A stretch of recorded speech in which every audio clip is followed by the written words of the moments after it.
Pai do Senhor, meus irmãos. Estamos aqui para mais uma lição da nossa revista. A lição hoje é a número 10, tem por título A Doutrina do Espírito Santo, parte 2. O versículo base da nossa lição nos diz o seguinte: quando ele vier, convencerá o mundo do pecado, da justiça e do juízo. Do pecado, porque não crê em mim. Da justiça, porque eu vou para o Pai e não me vereis mais. Do juízo, porque o príncipe deste mundo já está julgado. João, capítulo 16, verso de 8 a 11. A nossa lição tem o objetivo apresentar a ação do Espírito Santo no crente, na sua obra de regeneração, fruto e poder. Jesus Cristo veio conforme Deus havia prometido. Se encarnou, viveu uma vida perfeita, sem mácula. Sua morte sacrificial e expiatória abriu o caminho da salvação. E agora temos a ação do Espírito Santo aplicando a salvação no homem. Podemos dizer que o verdadeiro cristão é resultado dessa ação do Espírito Santo em sua vida. Ou seja, Jesus veio ao mundo, se fez carne, se fez maldição por nós, e quando ele subiu, ele disse que nós não suportaríamos tudo o que enfrentamos sozinhos. Ele disse que nos enviaria um Consolador, o Espírito da Verdade, a qual o mundo não pode vê-lo, ao qual o mundo não pode ter. Mas aquele que aceita Jesus, reconhece o sacrifício de Jesus ali na cruz do Calvário, recebe sobre si o Espírito Santo. E nós, no decorrer desta lição, nós vamos ver a ação do Espírito Santo de Deus na vida do crente. O tópico 1, ele vai dizer o seguinte: o tópico 1 diz o Espírito Santo no crente. O Espírito Santo opera influenciando o coração daqueles que têm fé. O tópico 1.1 diz assim: a ação do Espírito Santo no cristão. O Espírito Santo, ele habita no crente. O Espírito Santo dá vida e paz. O Espírito Santo assiste o crente em suas fraquezas, dá a vida do cristão a cargo do Espírito Santo. Se você é filho de Deus, você é guiado pelo Espírito Santo. Paulo diz pelo Espírito Santo que nós somos guiados pelo Espírito Santo de Deus, ou seja, se você é filho de Deus, se você reconhece o sacrifício de Jesus, você tem o Espírito Santo. O Espírito Santo de Deus, ele vai agir na sua vida, né? O Espírito Santo de Deus, ele nos assiste nas nossas fraquezas. O Espírito Santo de Deus, ele age em nós, nos ajudando. Como nós lemos, o Espírito Santo de Deus, ele nos convence do pecado, do juízo e da justiça. Ou seja, é o Espírito Santo de Deus quem nos alerta quando nós estamos errados, é o Espírito Santo de Deus que aponta os nossos pecados, é o Espírito Santo de Deus que nos traz de volta, porque sem o Espírito Santo de Deus nós estaríamos perdidos. O próprio Jesus disse que nós não suportaríamos. O Espírito Santo de Deus é ele quem testifica que somos filhos de Deus, né? O Espírito Santo de Deus é o testemunho do Espírito Santo ao nosso espírito, que nos dá a segurança e paz de sentir-nos filhos reconciliados com Deus. O Espírito Santo de Deus é ele quem intercede por nós. Ou seja, existem momentos que nós vacilamos, existem momentos que nós fraquejamos, mas o Espírito Santo de Deus é ele que testifica nos nossos corações que nós somos filhos de Deus. Porque sem o Espírito Santo de Deus, irmão, nós estaríamos perdidos, é ele que nos ajuda. A ação do Espírito Santo de Deus no cristão. O Espírito Santo de Deus trabalha no homem, trazendo o convencimento de seu estado pecaminoso. Os homens não podem discernir por natureza própria as coisas do Espírito Santo de Deus. Ou seja, é o Espírito Santo de Deus é quem, como eu disse, é o Espírito Santo de Deus quem nos convence do pecado. É ele que alerta que aquilo que fazemos é pecado, porque a nossa natureza por si só, ela é pecaminosa. Na nossa natureza por si só, ela tende a fazer as coisas que são desagradáveis aos olhos de Deus. Mas por ação, por intermédio do Espírito Santo de Deus, falando aos nossos corações, nós entendemos que nós estamos errados, né? Porque nós não podemos, como acabamos de ler, que nós não podemos discernir por natureza própria as coisas do Espírito Santo de Deus. E muito menos terão revelação própria a respeito do pecado, justiça e juízo. O homem deve ser convencido, ou seja, levado ao conhecimento da verdade pelo Espírito Santo. Ou seja, é o Espírito Santo de Deus que nos leva ao conhecimento da verdade. É o Espírito Santo de Deus quem nos convence que nós estamos errados. É o Espírito Santo de Deus que nos convence que aquilo que estamos fazendo é pecado. Porque nós, por natureza própria, como acabamos de dizer, como acabamos de ler aqui em cima, o Espírito Santo, nós, por natureza própria, não conseguimos discernir. Muitas das vezes, nós somos levados, né, a fazer a coisa errada, tendemos a fazer a coisa errada, porque às vezes nós nem nos atentamos, mas nós estamos ali pecando. Mas quando nós estamos revestidos, quando nós estamos cheios da presença de Deus, quando nós estamos cheios do Espírito Santo de Deus, nós entendemos, o Espírito Santo de Deus é como se acendesse uma luz, né? Uma luz amarela, um sinal de alerta, para nos alertar. Opa, presta atenção no que você está fazendo, isso não é agradável a Deus, isso é desagradável aos olhos do Senhor. Aí nós paramos, olhamos ao redor, entendemos, poxa, isso está errado. Isso não é agradável aos olhos de Deus. Mas por quê? Por intermédio do Espírito Santo de Deus agindo em nossas vidas. O Espírito Santo de Deus convence do pecado. O Espírito Santo de Deus mostra ao homem sua terrível condição diante de um Deus absolutamente santo. Se o mundo continua a rejeitar o médico e o único remédio que é Jesus, permanece no pecado. Podemos aprender também que o maior pecado é a incredulidade. Está lá em João, capítulo 16, verso 9. O Espírito Santo de Deus convence da justiça. Somente o Espírito Santo de Deus produz no homem o convencimento pelo pecado. Pode haver recusado e rejeitado a Cristo. O justo morreu pelos injustos, ou seja, independentemente, né, das pessoas terem aceitado ou recusado e rejeitado a Cristo, Jesus morreu pelos justos e pelos injustos. Ou seja, todo aquele que reconhecer, irmãos, todo aquele que reconhecer Jesus, todo aquele que reconhecer o sacrifício de Jesus ali na cruz do Calvário, receberá o Espírito Santo. Todo aquele que reconhecer que o sacrifício de Jesus é único e suficiente para nos lavar, para nos redimir, esse foi alcançado pela ação do Espírito Santo. Porque é o Espírito Santo de Deus que nos convence, é o Espírito Santo de Deus que fala aos nossos corações, né? É Ele que nos traz de volta do juízo. O mundo está sob influência de Satanás. O homem sem Cristo está dominado pelo império maligno. Mas no Calvário, Cristo, realizando a justiça de Deus, deu acesso à liberdade, resgatando todo escrito de dádiva. Ou seja, pelo acesso, né, de Cristo ali na cruz do Calvário, pelo sacrifício de Cristo ali na cruz do Calvário, Ele nos deu novamente o direito de sermos reconciliados. Ele nos deu novamente o direito de sermos chamados de filhos. Ele nos deu novamente o direito de nos reconciliarmos com Ele. Ele nos trouxe de volta, né, ao senhorio dele. Ou seja, Ele pagou o alto preço ali pela minha vida, pela sua vida, pela vida de todos nós ali na cruz do Calvário. Ele simplesmente, Ele foi ali na cruz, né, rasgando todo escrito de dádiva, ou seja, tudo aquilo que você devia ao pecado, né, Jesus ele morreu ali na cruz e nos justificou.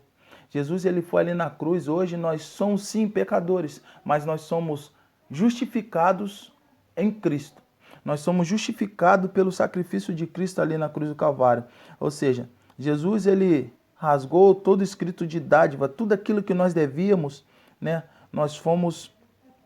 Foi pago pelo sacrifício de Cristo ali na cruz do Calvário. O cristão é liberto do império das trevas e transportado para o reino de luz. Ou seja, Cristo Ele nos libertou do império das trevas e nos trouxe para a sua maravilhosa luz. É isso que a palavra está nos dizendo, é isso que o autor está nos dizendo nessa manhã, né? Porque antes nós andávamos em trevas, né? Mas hoje, pelo sacrifício de Cristo ali na cruz do Calvário, nós éramos mortos, mortos em nossos delitos e pecados. Mas hoje, por conta do sacrifício de Cristo ali na cruz do Calvário, nós fomos libertos, nós fomos sarados, nós fomos limpos, nós fomos lavados, nós fomos remidos, nós fomos redimidos. Isso tudo por quê? Porque nós ouvimos a voz do Espírito Santo, deixamos o Espírito Santo de Deus trabalhar em nossos corações, agir em nossas vidas e entendemos que o sacrifício de Cristo é suficiente para nos lavar, para nos sarar, para nos limpar, para nos redimir. Isso é por conta da ação do Espírito Santo de Deus nas nossas vidas, nos convencendo do pecado, do juízo e da justiça. O Espírito Santo de Deus é a regeneração no homem. Nicodemos era mestre em Israel, como descendente de Abraão, de certo tinha como certa a sua entrada no reino de Deus. Ele tem contato com as histórias a respeito do que Jesus fazia e sabia que eram verdadeiras. E muito mais do que isto, ele chega à conclusão de que Jesus era muito mais do que um homem comum, pois afirma que os sinais realizados eram obra de Deus. Está lá em João 3,2. Se a gente pegar, né, a conversa de Jesus e Nicodemos, nós vamos ver que Jesus diz a Nicodemos que era necessário que ele nascesse de novo. Quando nós vamos estudar a história de Nicodemos, nós vemos que Nicodemos era um homem bom, homem que fazia grandes obras, mas era necessário que Nicodemos nascesse de novo. Jesus ele vai dizer para ele no João capítulo 3, do verso 5 e 6, ele diz assim: Jesus respondeu: na verdade te digo, aquele que nascer da água e do Espírito, aquele que não nascer da água e do Espírito não pode entrar no reino de Deus. O que é nascido de carne é carne, o que é nascido do Espírito é Espírito. Ou seja, faltava para Nicodemos o Espírito Santo. Quando Jesus ele fala com Nicodemos que era necessário que ele nascesse de novo, ele não entende, porque ele acha que o homem, ele até pergunta para Jesus, como que uma pessoa faria para nascer de novo? Ele até chega a fazer um comentário, ele diz assim: porventura pode tornar a entrar no ventre de sua mãe e nascer? Ele pergunta: pode porventura um homem entrar no ventre de sua mãe e nascer de novo? Ele não conseguiu entender, porque faltava para ele o Espírito Santo de Deus. O que Jesus estava dizendo para ele que é necessário que o homem nascesse de novo, ou seja, aquele que é nascido de carne é carne, aquele que é nascido do Espírito é Espírito. Ou seja, Jesus ele estava falando para ele de um novo nascimento espiritual. Jesus estava falando para ele acerca do Espírito Santo de Deus, que ele não compreendia, porque ele ainda não o tinha. Era necessário ele nascer de novo.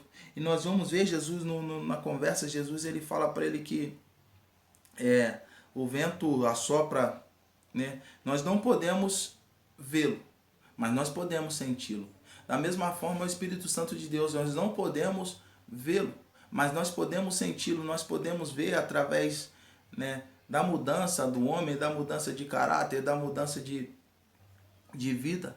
Nós podemos perceber a ação do Espírito Santo de Deus na vida do crente. E é assim que Jesus ele chama Nicodemos e fala para ele que era necessário ele nascer de novo. Era necessário ele nascer do Espírito. Era necessário ele se achegar ao Espírito Santo, deixar que o Espírito Santo de Deus, melhor dizendo, trabalhasse em sua vida. Era necessário ele reconhecer, né, e entender que o Espírito Santo de Deus é quem opera na vida do crente. Era necessário ele nascer do Espírito. O tópico 2 vai nos falar sobre o fruto do Espírito.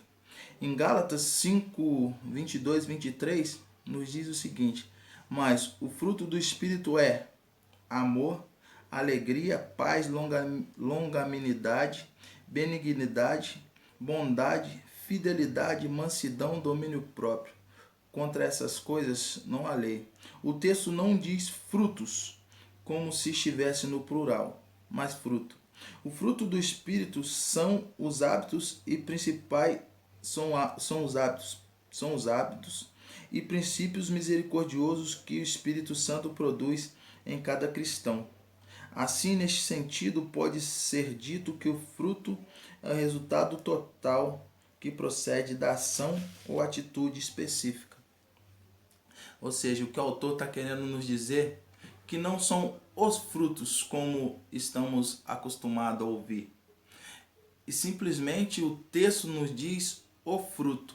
Eu gosto de usar, quando eu falo sobre fruto do Espírito Santo, eu gosto de fazer uma ilustração como a mexerica. A mexerica ou tangerina, ela é uma fruta que tem vários gomos. Eu entendo que o fruto do Espírito é como uma fruta, né? A tangerina ou a mexerica, porque ela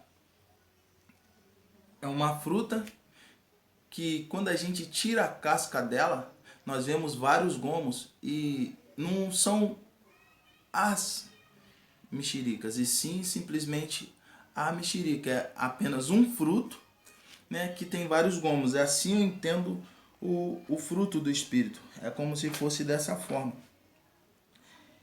Ou seja, são os hábitos, né, e princípios misericordiosos que o Espírito Santo produz em cada cristão.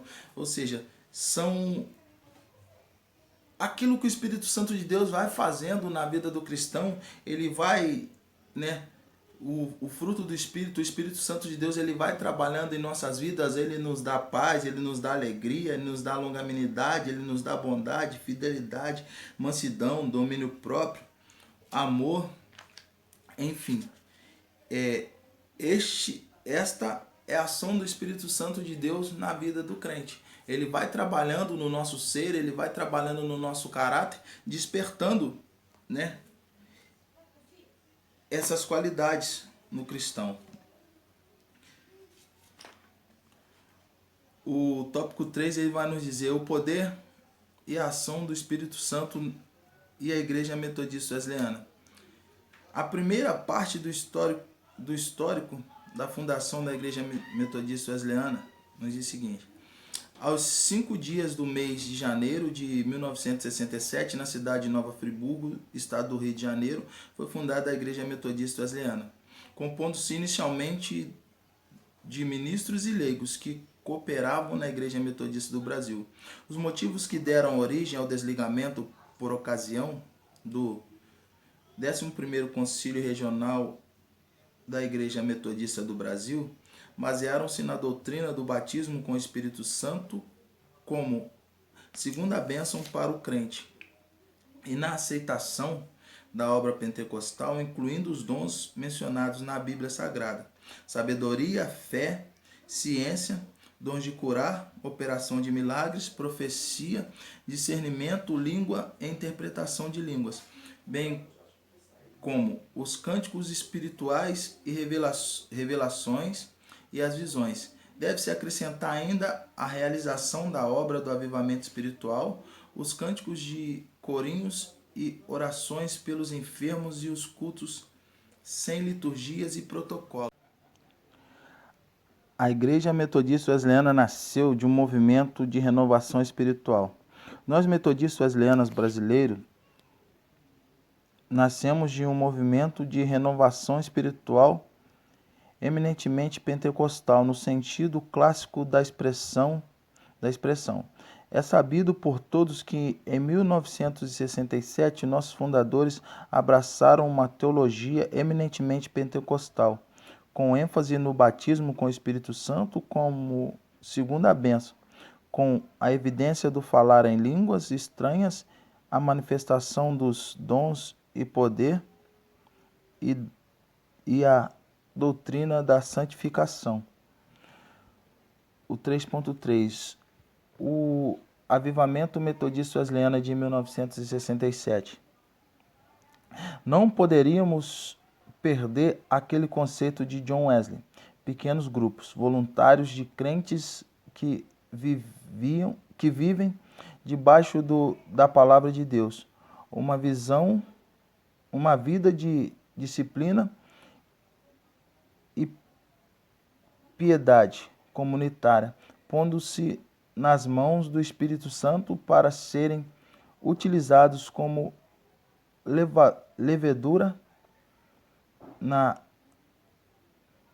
renovação total do corpo da igreja. O metodismo brasileiro precisava de uma renovação. Ele estava distorcido de suas origens gloriosas. Nossa ânsia, nossa angústia eram para que ele retornasse à sua linha de esplendor sem fim, e assim nos firmarmos naquele que é o mesmo ontem, hoje e será para todo sempre. Sendo assim, convictos de que era a vontade soberana de Deus, foi criada a IMW no dia 5 de janeiro de 1967, nas dependências do Colégio Getúlio Vargas, na cidade de Nova Friburgo. Ou seja, aqueles irmãos que no dia 5 de janeiro, né, em função do concílio regional, que participavam do concílio regional da Igreja Metodista do Brasil, eles basearam-se na doutrina do batismo do Espírito Santo como segunda bênção. Ou seja, eles estavam experimentando algo que era oriundo, né, do wesleyanismo histórico. Ou seja, não era simplesmente uma cópia. Eles estavam simplesmente querendo voltar às origens. Eles estavam simplesmente querendo voltar a vivenciar, a viver aquilo que o Espírito Santo de Deus ele proporcionou para os irmãos, né, ali da Rua Azusa, aqueles irmãos também, né, de Holiness nos Estados Unidos, entre outros ensinos e crenças, né, que John Wesley havia ensinado. Eles queriam simplesmente voltar novamente a viver, né, aquilo que o Espírito Santo de Deus estava proporcionando, ou seja, eles estavam limitados, né, e quando eles vêm com uma nova teologia acerca de dons espirituais, acerca de falar em línguas,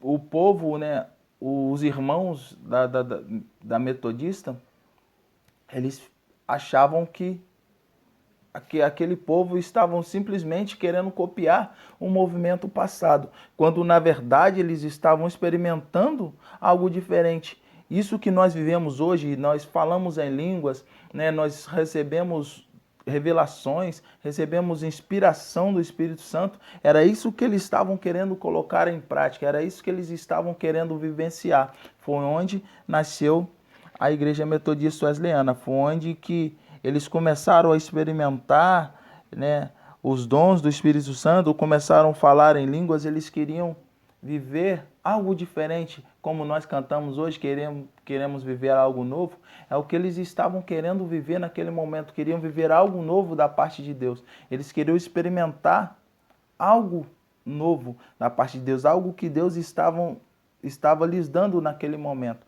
algo que Deus estava proporcionando por intermédio do Espírito Santo. E o tópico 4 vai dizer, tem por título Batismo com o Espírito Santo. A igreja não pode negligenciar o ensino tão importante, a doutrina que é o batismo com o Espírito Santo, pois a partir daí o cristão está apto a atender às exigências da santificação. Definição de batismo com o Espírito Santo. Estatuto e regimento interno da Igreja Metodista Wesleyana, segundo o regimento interno da Igreja Metodista Wesleyana, o batismo do Espírito Santo é um ato de graça, é uma experiência de revestimento e poder recebida pela fé para testemunhar do Evangelho do nosso Senhor Jesus Cristo. Como real evidência do batismo, manifesta-se o falar em línguas estranhas. Aí nós vamos ver algumas referências, depois os irmãos leem em casa, porque o tempo não nos espera. O batismo com o Espírito Santo é distinto, ou seja, a parte da experiência da salvação no cristão. É a segunda bênção para o crente. Na conversão recebemos vida de Deus, no batismo com o Espírito Santo recebemos poder. Ou seja, no batismo com o Espírito Santo, quando nós somos batizados com o Espírito Santo, nós recebemos poder para fazermos a obra. Ou seja, nós somos revestidos de poder. O Espírito Santo de Deus, ele nos reveste a fim de que nós trabalhemos, a fim de que nós ousemos no nome dele, a fim de que nós profetizamos, a fim de que nós preguemos, a fim de que nós venhamos trabalhar na obra. O batismo do Espírito Santo tem um propósito. A doutrina pentecostal acredita firmemente que o propósito primário do batismo com o Espírito Santo é poder para serviço. Ou seja, como eu disse, o Espírito Santo de Deus, ele nos reveste, ele nos capacita para trabalharmos na obra do Senhor. O Espírito Santo é poder para o serviço. O batismo com o Espírito Santo é a capacitação para trabalhar na seara do Mestre. E trabalho específico para ganhar almas para o reino de Deus. Ou seja, nós somos revestidos do Espírito Santo de Deus quando nós somos batizados com o Espírito Santo de Deus.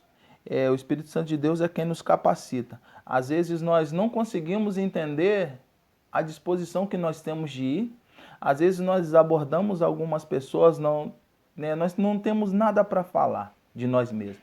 Aquilo que nós falamos é através do Espírito Santo de Deus, aquilo que o Espírito Santo de Deus traz à memória, a revelação, é justamente para isso, para nós trabalharmos a fim de ganharmos as almas para o reino de Deus. O batismo do Espírito Santo, o batismo com o Espírito Santo não cessa em Pentecoste, mas é uma experiência também para os nossos dias. Para todos quantos o Senhor nosso Deus chamar. A referência está lá em Atos capítulo 2, versículo 39. O cristão revestido de poder é uma testemunha. O revestimento de poder torna o cristão uma testemunha que irá anunciar com uma ousadia diferente sua fé em Cristo.